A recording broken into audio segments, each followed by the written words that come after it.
Kumai, mi nome é Zoraida Molina Ardel. Carta de Pablo na Romano, capítulo 2, versículo 1 até 16. Deus te juzga tu gente conforme verdade.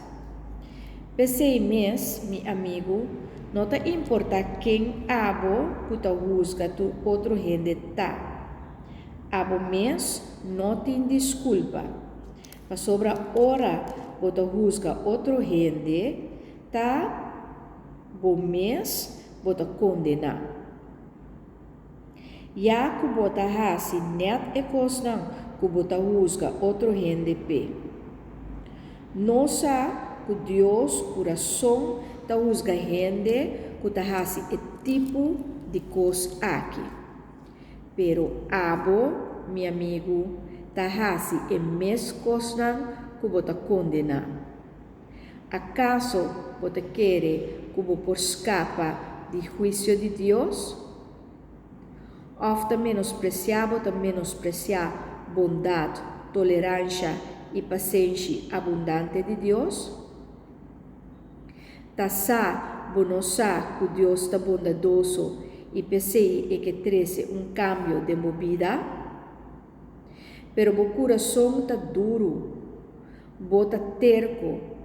Pensei bota compra castigo para o culpa que o borranha riba dia de castigo, ora Deus aparecer para dictar sentença justo.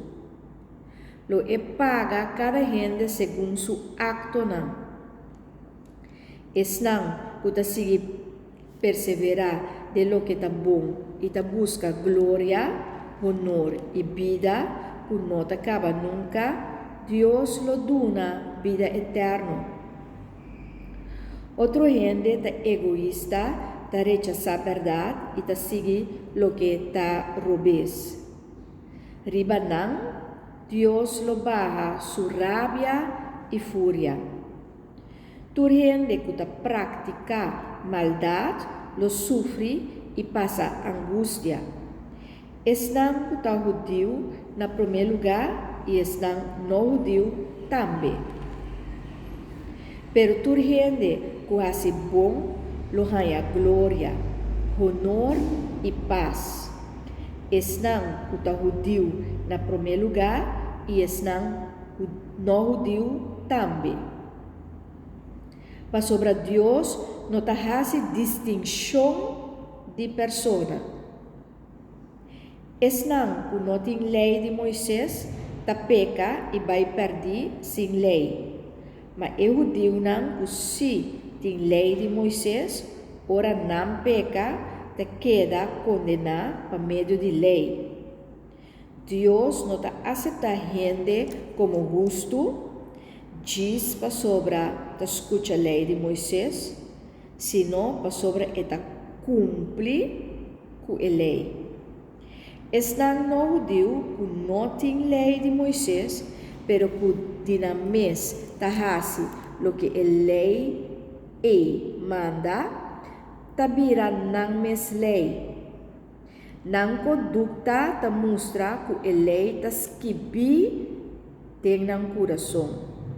Nang consciência também ta comprovar esse e nang pensamento também ta acusando e outro bem ta defendendo. Esse aqui lo sosode riba e dia que Deus ta juzga. E secreto nang de gente su coração. Por meio de Cristo Jesus e de acordo com a boa notícia que me está predicando.